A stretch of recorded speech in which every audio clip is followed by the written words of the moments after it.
All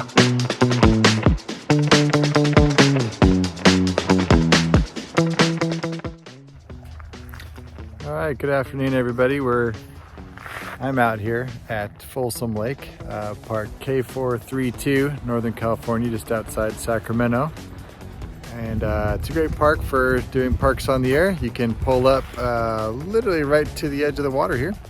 And I've set up my station, and I wanted to give you a quick run through of what I do on a quick POTA activation, the antenna I use, and my awesome QCX Mini. So let's jump into it. All right, so out here there's not exactly a lot of trees. I do have a vertical I sometimes will drive into the ground, but I typically like to use a little hamstick.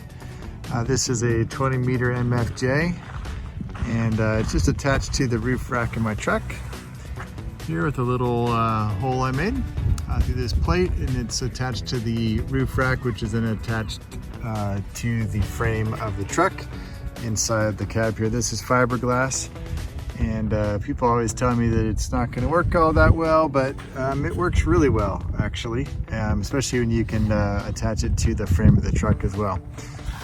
I'll just run that down here to the tailgate, and I use a Bio battery pack. 15 amp hour is extremely overkill for my little tiny QCX Mini 5-watt transceiver, which we'll talk about here in a second.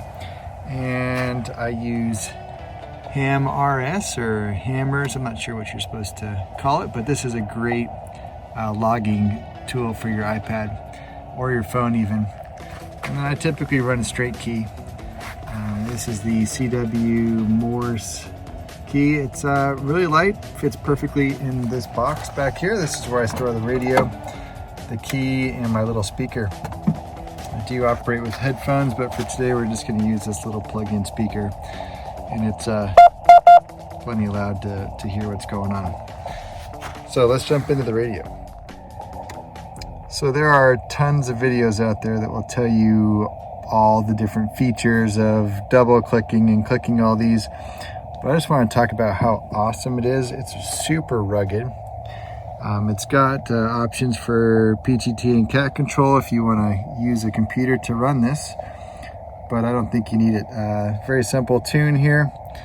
You can adjust the steps in which you tune by just clicking through and adjusting what you're looking for.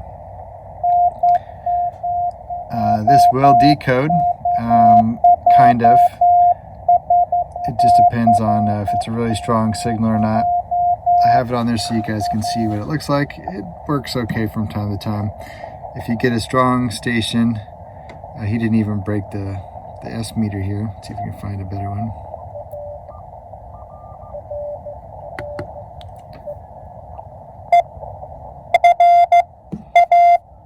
You can see there's the S meter, which is adjustable. And the speaker's really loud. I barely have the volume on to hear it. So it's super great, very easy to use. The full break-in is amazing for this radio. It's super quick, it's silent, you don't even notice that there's a break-in. It does have two VFOs there, A and a B.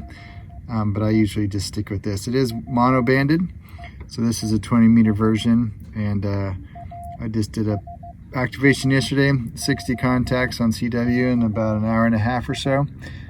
This thing is great. 5 watts on CW is amazing, and it all fits in this little box right here with the little ham stick. So definitely an awesome radio, cool portable setup, easy to throw in a backpack, and if you haven't got one of these QrpLabs QCX Mini, definitely get one. All right, thanks for being out here today. I know it's a little bright here, but Folsom Lake, super awesome place to come do POTA if you're in the Northern California area. Quite a few of us come out on a regular basis, so you may run into somebody, but there's plenty of lake. You could drive out on all those shores over there, park wherever you want, set up in some trees if you need to, but nothing like a little tailgate activation for sure. So see you next time, and get out there and do some POTA.